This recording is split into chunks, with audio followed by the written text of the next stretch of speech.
Ini hanya spoiler, maka dari itu, gambar tidak akan sama dengan jalan ceritanya. Terima kasih atas kunjungan Anda, selamat mendengarkan radionya. Keinginan yang dimiliki makhluk kuat untuk terhubung ke dunia luar bisa dimengerti. Aku akan tahu dalam 3 hari. Luo Feng berhenti menebak dan mulai merenungkan pertempuran. Harta karun itu memang kuat.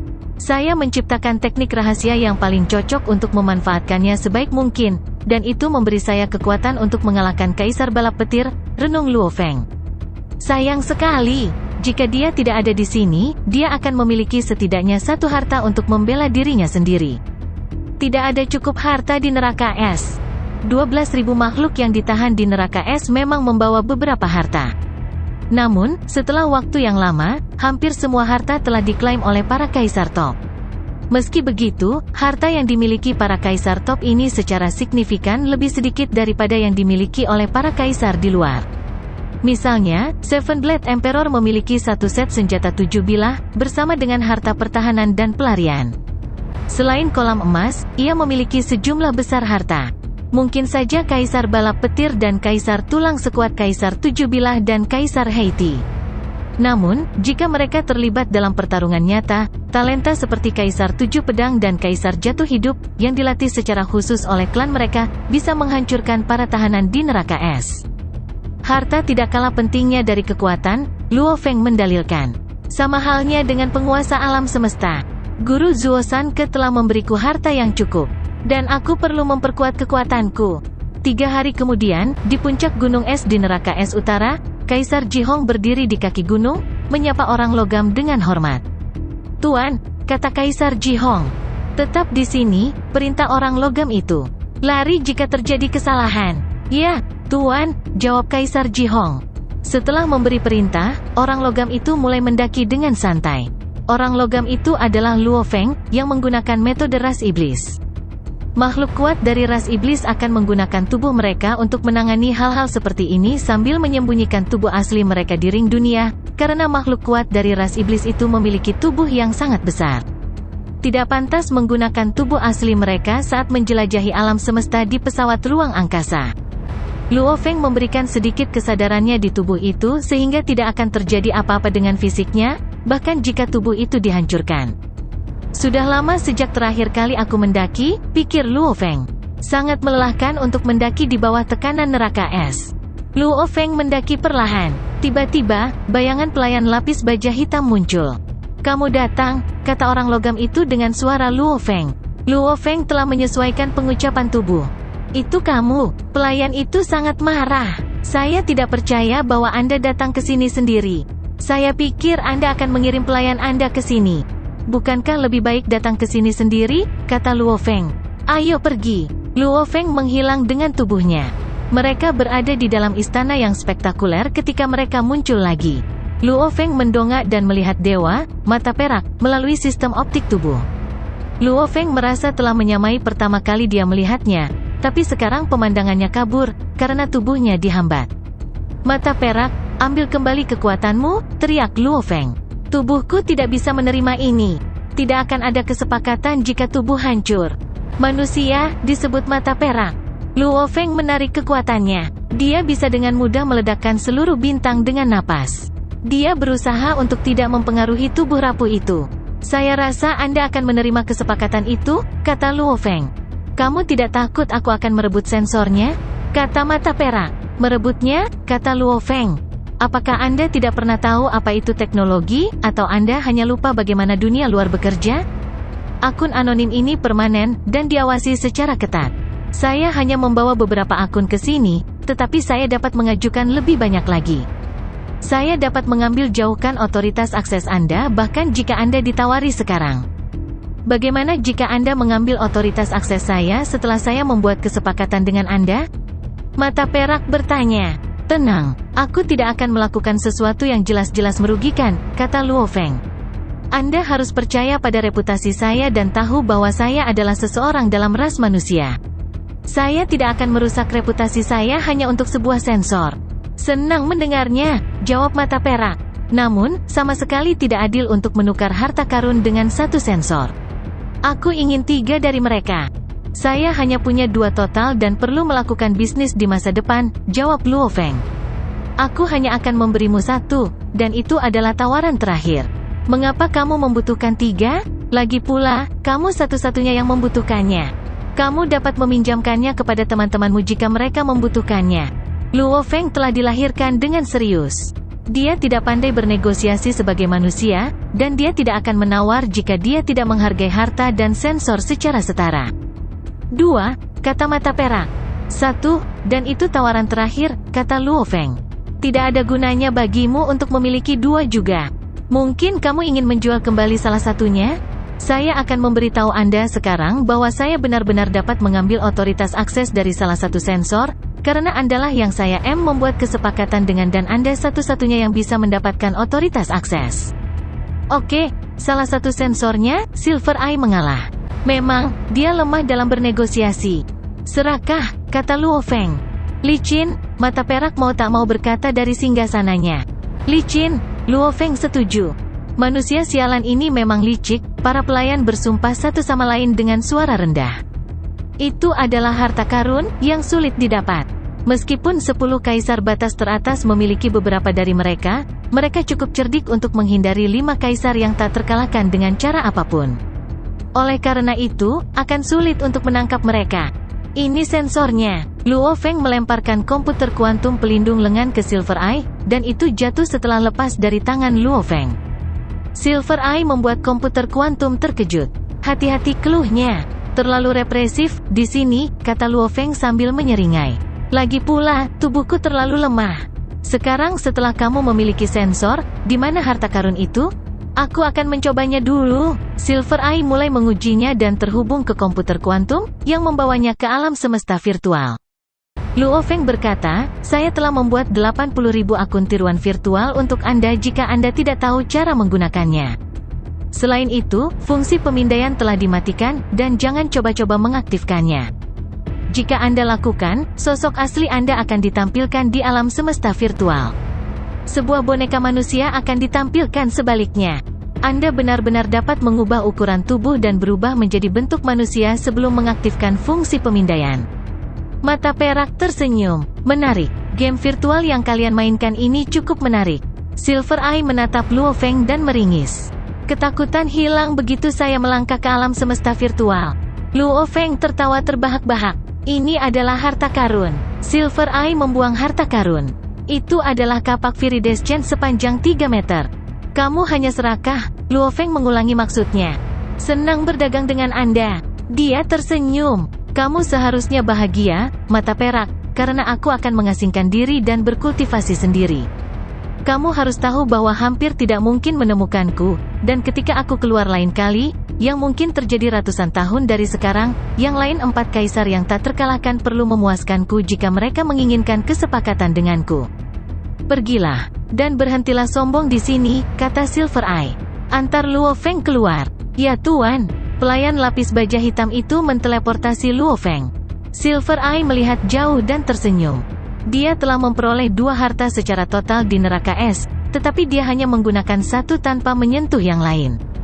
Selain itu, harta yang sebenarnya dia hargai tidak ideal karena dia bisa menggunakan kekuatan yang jauh lebih kuat dengan gerakannya sendiri. Dunia virtual dan game virtual, kata Silver Eye. Ada begitu banyak kehidupan di sini, dan dipenuhi dengan hiruk-pikuk. Wow, lebih dari 1 triliun makhluk memainkan satu permainan? Silver Eye menyelamatkan sebagian kesadarannya dan memainkan gamenya. Dia perlu bersantai setelah begitu lama sepi. Akun anonim ini, memang, lebih berharga daripada harta karun bagi mata perak. Di dalam gua di neraka es timur, Luo Feng memegang kapak berwarna-warni. Itu tipis dan tampak seperti batu giok. Saya bahkan tidak tahu apakah itu akan berhasil ketika ide itu mengenai saya, katanya. Tapi sekarang, aku sebenarnya memiliki 1 harta, yang lebih dari berharga. Aku hanya mendapat jaring es ketika aku membantai semua makhluk di menara bintang, dan semua kekayaan lain yang aku dapatkan sama berharganya dengan 1 harta. Luo Feng bisa merasakan kekuatannya hanya dengan melihatnya. Dia tertawa, menyimpannya, dan terhubung ke alam semesta virtual. Di dalam lapangan latihan khusus untuk Luo Feng berkata di antara bintang-bintang, masih ada ruang bagi saya untuk meningkatkan. Saya hanya datang dengan langkah pertama untuk kebijakan bulan dan peta khotbah bintang 1000. Adapun Ransen Seven Moves, saya sudah mahir dalam bab kedua, dan saya benar-benar dapat membuat langkah kedua berdasarkan bab itu dan konsepsi Dewa Binatang. Di satu sisi, akan jauh lebih sulit untuk membuat langkah kedua, di sisi lain, dia berada di level yang lebih tinggi. Mari kita mulai. Luo Feng mulai membuat teknik rahasia. Namun, tepat ketika dia memutuskan untuk melawan lawan, Castellan dari Chaos City muncul dengan tali emas. Guru, Luo Feng menyapanya dengan hormat. Luo Feng bingung. Guru Castellan telah memintanya untuk datang menemuinya setelah 10 pertempuran. Tetapi disinilah dia hanya setelah 2 pertempuran. Dan sang Castellan cukup sabar untuk menunggunya selesai. Kamu akan membuat langkah kedua? Tanya sang Castellan, menatap Luo Feng. Iya, kata Luo Feng dengan hormat. Saya tidak berpikir langkah pertama kebijakan bulan atau peta khotbah 10.000 bintang sudah cukup. Itulah sebabnya saya perlu membuat yang kedua. Kau mempelajari keduanya? Castellan melanjutkan. Ya, Luo Feng tidak ragu sedikit pun. Castellan mengerutkan kening dan berkata dengan suara serak, apakah Anda terlibat dalam pertempuran? 2. Jawab Luo Feng. Saya nyaris tidak memenangkan yang pertama tetapi kalah di yang kedua. Apa takeaway Anda dari itu? Tanya sang Castellan. Saya menyadari bahwa kekuatan dan harta itu penting, kata Luo Feng. Untuk satu hal, harta tidak dapat digunakan sepenuhnya jika pemiliknya tidak cukup kuat. Ditambah lagi, seseorang akan dirugikan dalam pertempuran melawan musuh di level yang sama jika dia tidak memiliki harta. Bagi saya memiliki harta yang cukup, sedangkan saya perlu meningkatkan kekuatan saya. Baik Luo Feng dan Castellan berdiri di antara bintang-bintang di lapangan latihan dan terlibat dalam pertanyaan dan jawaban. Bukankah pertempuran ini membuatmu sadar bahwa kamu membuang-buang waktu untuk mencoba mengikuti jalur pembaca roh? Sang Castellan memarahi Luo Feng dengan suara parau. Suara itu langsung mengenai pikiran Luo Feng, namun Luo Feng tetap sangat tegas. Buang-buang waktu? Luo Feng menggelengkan kepalanya. Tidak, saya merasa seperti saya dikuatkan dan itu adalah jalan yang benar untuk saya. Luo Feng mengira Castellan itu bercanda karena dia memiliki peta bintang, yang dirancang untuk menyerang pembaca roh. Dia tidak akan bisa mengalahkan Kaisar Batas dengan kekuatan dan gerakannya sendiri, sedangkan dia bisa mengalahkan Kaisar Balap Petir dengan peta bintang. Castellan menggelengkan kepalanya. Menyerah. Menyerahlah pada jalur pembaca roh dan fokus pada jalur prajurit. Castellan menghela nafas. Luo Feng bingung dan menatap Castellan yang telah membimbingnya selama ini. Mengapa? Dia bertanya. Saya memiliki keinginan yang tak henti-hentinya, dan saya mewarisi dari Jenderal Suara Iblis, yang memberi saya frekuensi amplitudo yang tinggi. Saya dapat membuat pencapaian besar dengan mengikuti jalur pembaca roh. Tapi kamu bisa mencapai hal-hal yang lebih besar jika kamu mengikuti jalan prajurit, kata sang Castellan. Bisakah Anda menjelaskan? Luo Feng berkata dan membungkuk. Castellan memandang muridnya, mengetahui bahwa tidak mungkin baginya untuk menyerah karena satu kalimat saja. Aku akan menguraikannya, kata Castellan dengan sungguh-sungguh. Pertama-tama kamu seorang prajurit hitam. Kedua, kamu mengikuti jalan Dewa Binatang. Luo Feng mendengarkan dengan seksama. Prajurit hitam telah menjadi legenda di Blood Riverland, kata Castellan. Menjadi seorang prajurit hitam berarti genmu cocok dengan gen dari Dewa Binatang, dan kamu dapat secara signifikan meningkatkan genmu menggunakan Blood of Beast God di masa depan. Gen adalah dasar. Jika kamu pada dasarnya 1000 kali lebih kuat, bagaimana keadaan musuhmu untuk melawanmu? Selain itu, Dewa Binatang yang jatuh di tanah Sungai Darah berkonsentrasi pada pertempuran jarak dekat. Ingat, pembaca roh tidak akan pernah bisa mencapai puncak dengan mengikuti jalan Dewa Binatang. Castellan memandang Luo Feng. Luo Feng bingung. Tidak pernah bisa mencapai puncak? Kamu harus mengikuti jalan prajurit untuk menyamai level Dewa Binatang, kata sang Castellan. Kamu adalah seorang ksatria kulit hitam, jadi kamu memiliki konstitusi yang sangat langka. Fakta bahwa kamu bisa berkembang begitu cepat di jalur Dewa Binatang menunjukkan bakat hebatmu. Bagaimana kamu bisa menyia-nyiakannya, alam semesta, jika Anda mengikuti jalan pejuang? Memang sulit, tetapi kesuksesan dijamin. Jika Anda hanya mengikuti keinginan Anda sendiri, hampir tidak mungkin bagi Anda untuk menjadi penguasa alam semesta. Luo Feng terdiam. Beberapa klan kecil bahkan tidak tahu tentang rahasia ini, kata sang Castellan. Beberapa telah mencoba kedua jalur sepertimu, yang konyol karena mereka tidak akan pernah bisa mencapai puncak. Ambil saja si Luo Duo sebagai contoh. Dia terjebak pada tantangan terakhir dan tidak pernah berhasil melewatinya. Castellan memandang Luo Feng. Pikirkan dalam-dalam, dan beri aku jawabannya setelah kamu selesai. Castellan berbalik. Luo Feng tetap diam. Saya hanya bisa mengikuti jalan prajurit jika saya ingin menandingi Dewa Binatang. Luo Feng merenung. Menjadi prajurit kulit hitam berarti genku cocok dengan Dewa Binatang? Betul sekali. Saya mempelajari buku 9 bencana, setelah itu gen saya meningkat tajam, melebihi manusia, dan itulah bagaimana saya berhasil menggabungkan 10 kristal sungai hitam. Satu jalan diberikan oleh guru Castellan. Saya harus mengikuti jalan prajurit dan Dewa Binatang, dan saya kemungkinan akan menjadi sekuat Dewa Binatang, yang berarti saya akan menjadi penguasa alam semesta. Pembaca roh ditawarkan oleh guru Zuo Sanke. Saya akan berkonsentrasi pada buku 9 bencana, dan tidak perlu membuat teknik rahasia apapun, karena saya akan bertanggung jawab atas menara bintang ketika saya menjadi lebih kuat di masa depan. Kedua siswa guru Zuo Sanke adalah penguasa alam semesta, yang berarti kemungkinan besar saya akan menjadi penguasa alam semesta mengikuti jalan ini, belum lagi salah satu harta yang paling kuat, menara bintang. Aku harus memilih yang mana? Skenario yang berbeda melanda pikiran Luo Feng. Dia tertawa. Mengapa saya harus repot-repot? Saya akan mengikuti dua jalan karena masing-masing dari mereka menawarkan kesempatan bagi saya untuk menjadi penguasa alam semesta. Luo Feng bersemangat. Saya tidak seperti Bran, yang membagi fokusnya di antara dua hukum. Meskipun sepertinya aku mengikuti jalur prajurit dan jalur pembaca roh, pada dasarnya aku mengikuti jalur Dewa Binatang. Dan saya dapat mempelajari bagaimana menggabungkan keduanya jika saya mengikuti kedua jalur tersebut. Di antara bintang-bintang, Castellan berdiri di kehampaan cukup lama. Guru, Luo Feng akhirnya berkata dengan hormat.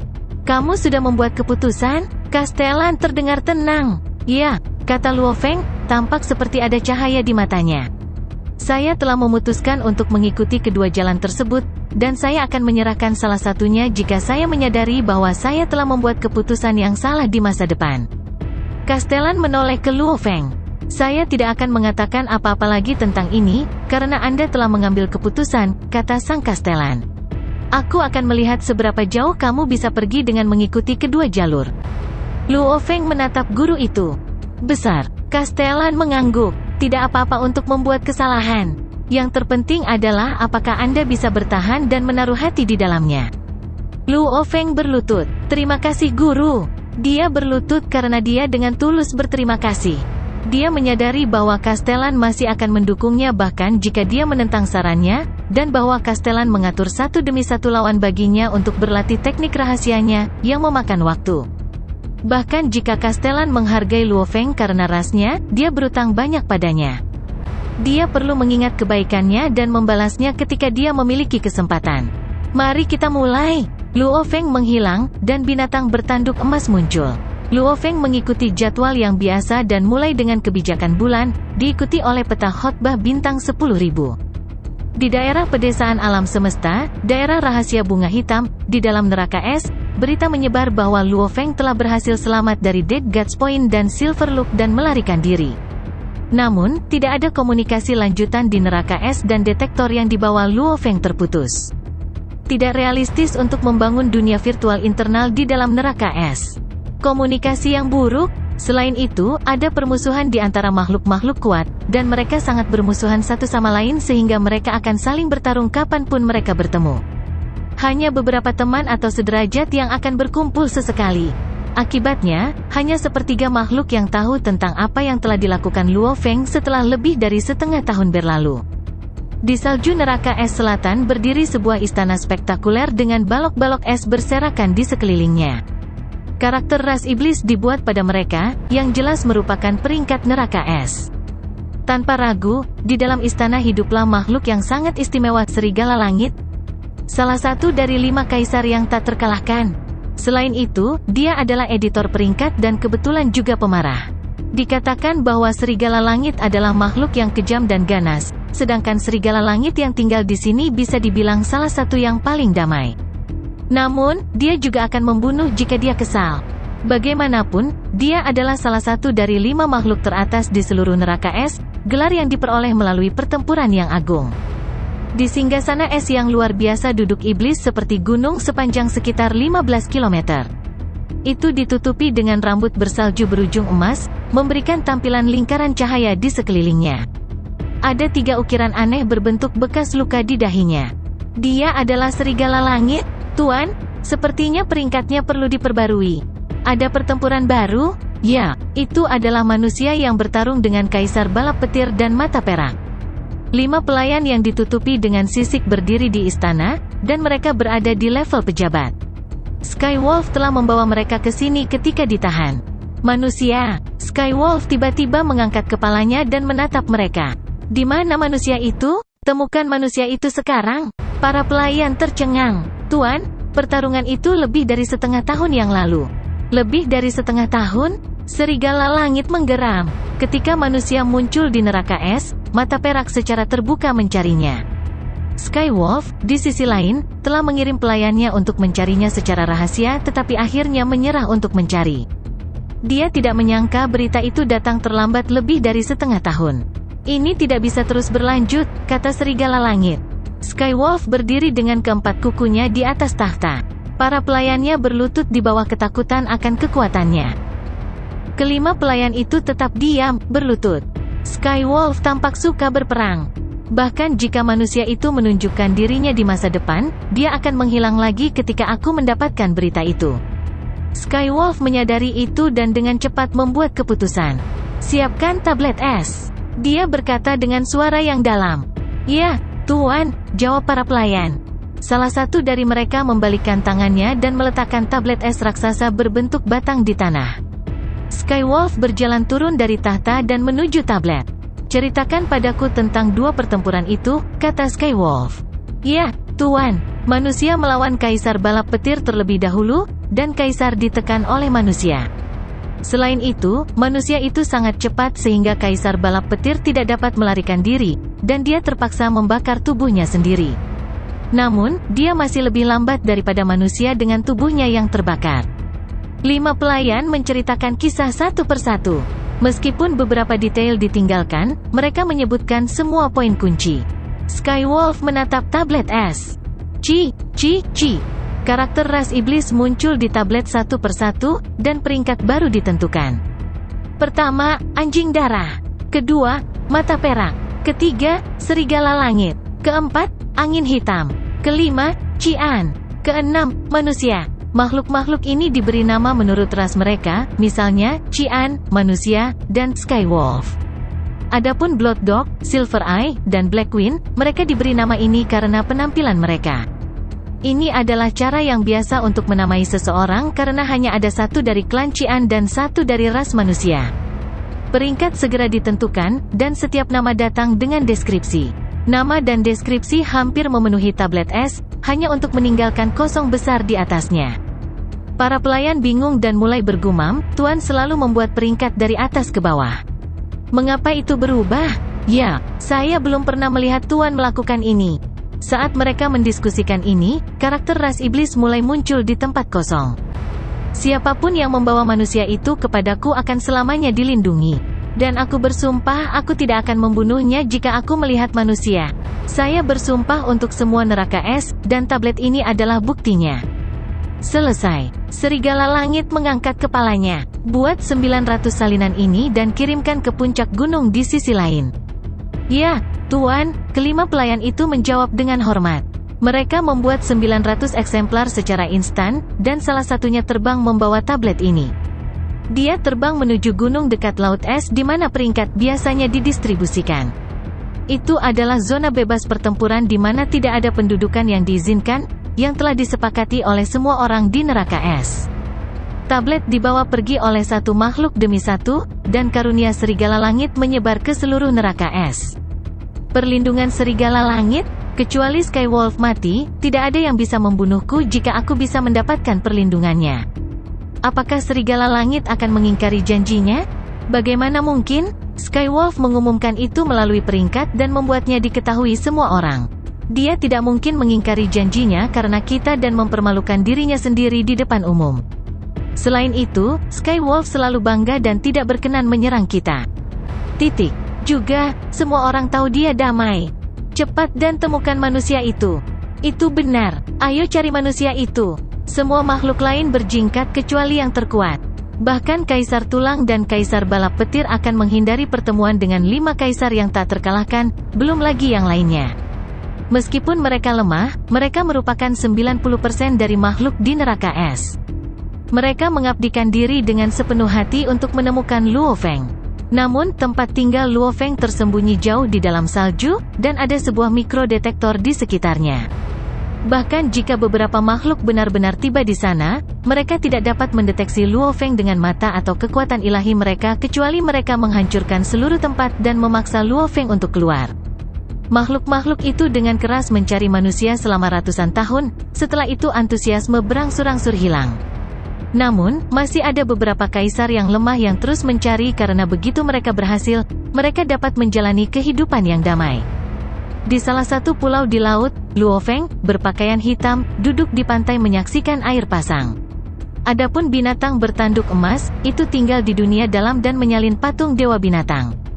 Sudah 1000 tahun, kata Luo Feng. Saya pikir hampir tidak mungkin untuk ditingkatkan karena konsepsi saya tentang dewa binatang mencapai level 20 jembatan surgawi 1000 tahun yang lalu. Sebaliknya, itu perlahan tapi terus meningkat. Luo Feng tersenyum. Namun, ada kesenjangan besar antara level 20 dan level 21, yang membutuhkan waktu 10 kali lebih lama daripada peningkatan dari level 19 ke 20. Konsepsi dewa binatang dicapai dengan menyalin berbagai ukuran patung dewa binatang. Persepsi Luo Feng tentang hukum penggabungan Dao of Beast God juga penting, karena sulit dicapai tanpanya. Persepsi hukum adalah akar dan batangnya. Konsepsi adalah cabang-cabangnya. Hanya jika akarnya cukup dalam dan batangnya cukup tebal sehingga pohon itu bisa mekar. Mereka berfungsi satu sama lain. Dengan persepsi hukum, seseorang dapat memahami tingkat konsepsi yang lebih tinggi. Sementara itu, tingkat konsepsi yang lebih tinggi mendorong persepsi hukum. Waktu terbang. Binatang bertanduk emas berkonsentrasi pada gerakan Ransen Seven dan mencoba memahami konsepsi dewa binatang dengan menyalin. Bentuk manusia sedang mempelajari kebijakan bulan dan peta khotbah bintang 10.000. Castellan memberikan lawan yang berbeda berdasarkan kelemahan gerakan Luo Feng, di mana Luo Feng menyempurnakan gerakannya dan meningkat tajam. Dia sudah mampu membuat gerakan baru berdasarkan bab kedua, otot, dan menerapkan hukum dengan cara yang sangat komprehensif. Luo Feng butuh 1600 tahun untuk membuat langkah kedua untuk kebijakan bulan. Baik gerakan pedang dan Sao Wing dapat digunakan. Satu gerakan pedang bisa menghancurkan rintangan apapun. Itu maha kuasa. Namun, Luo Feng mengalami beberapa kesulitan saat mempelajari peta khotbah bintang 10.000. Luo Feng awalnya berpikir bahwa dia bisa membuat gerakan kedua dari peta 10 kali lebih cepat daripada membuat gerakan untuk kebijakan bulan. Lagi pula, dia sudah berpengalaman. Namun, itu jauh lebih sulit daripada yang dipikirkan Luo Feng. Langkah pertama didasarkan pada bab pertama, dan ini lebih sederhana. Namun yang kedua berasal dari bab kedua, yang jauh lebih rumit. Ini menjadi sangat sulit sehingga saya tidak dapat memperkirakan dari kebijakan bulan. Luo Feng mengidentifikasi perbedaan utama antara hukum pertempuran jarak dekat dan senjata roh. Kedua senjata hanya akan menjadi lebih berbeda ketika teknik rahasia menjadi lebih rumit, dan pengalamannya menjadi semakin tidak berguna. Di dalam istana Pulau Guntur di alam semesta virtual, Luo Feng melangkah ke istana, berhenti di tengah jalan, dan menyapa, "Tuan, saya telah membuat langkah kedua untuk keduanya. Tolong beri saya beberapa saran." "Kau sadar, bukan?" datang suara dari aliran udara yang tak terbatas. "Saya menyadari," kata Luo Feng dengan hormat, "bahwa saya salah mengira akan lebih mudah untuk membuat jurus senjata roh jika saya tahu cara membuat jurus untuk pertempuran jarak dekat. Namun, itu tidak semudah saya pikir. Kamu menciptakan teknik rahasia alih-alih yang biasa-biasa saja. Ada perbedaan mendasar antara kode rahasia pertempuran jarak dekat dan senjata roh. Tentu saja, semakin kamu mempelajarinya, semakin jelas perbedaannya. Kamu bisa masih mengacu satu sama lain ketika membuat langkah pertama atau kedua, tetapi tidak akan ada gunanya ketika Anda memulai langkah ketiga dan keempat. Terlebih lagi, itu hanya akan memperlambat Anda jika Anda melakukannya ketika Anda membuat langkah kelima, apalagi yang keenam. Dan itu akan menjadi usaha yang mustahil untuk menciptakan gerakan ketujuh, yang mewakili kekuatan penguasa alam semesta. Luo Feng terkejut. Mengencerkan konsentrasi Anda memang dapat membantu Anda pada awalnya dengan menambahkan satu kode misterius ke kode lainnya, kata Castellan. Namun, mereka hanya akan mempengaruhi satu sama lain secara negatif ketika Anda mencapai tingkat yang lebih tinggi, membuatnya sulit untuk membuat satu gerakan lagi. Anda pikir makhluk kuat takut membuang waktu? Tidak. Mereka memiliki kehidupan abadi dan tidak peduli tentang apa yang sebenarnya mereka takutkan adalah kehilangan kesempatan untuk mencapai puncak selamanya. Apakah kamu masih bertahan dengan caramu sendiri? Saya, Luo Feng berkata, mengangguk. Baik, kamu masih memenuhi syarat untuk membuat kesalahan. Semoga saja kamu akan berubah pikiran ketika kamu mulai membuat langkah keempat. Luo Feng membungkuk tanpa mengucapkan sepatah kata pun. Lanjutkan, tunjukkan bahwa Anda benar dengan pencapaian Anda. Suara itu tidak jelas. Ya guru, Luo Feng membungkuk, berpikir bahwa dia pasti akan membuktikannya dengan prestasinya. Luo Feng menghilang, dan kesadarannya kembali ke kenyataan. Di dalam gua neraka es timur, Luo Feng akhirnya membuka matanya. Dia telah duduk di ruang tamu dengan kaki disilangkan. Tunggu saja, Guru Castellan, kata Luo Feng. Dia telah kehilangan kegembiraan yang seharusnya dia miliki setelah membuat gerakan baru. Sebaliknya, yang dia miliki hanyalah niat untuk bertarung. Aku butuh kenyataan untuk memberitahuku bahwa aku salah.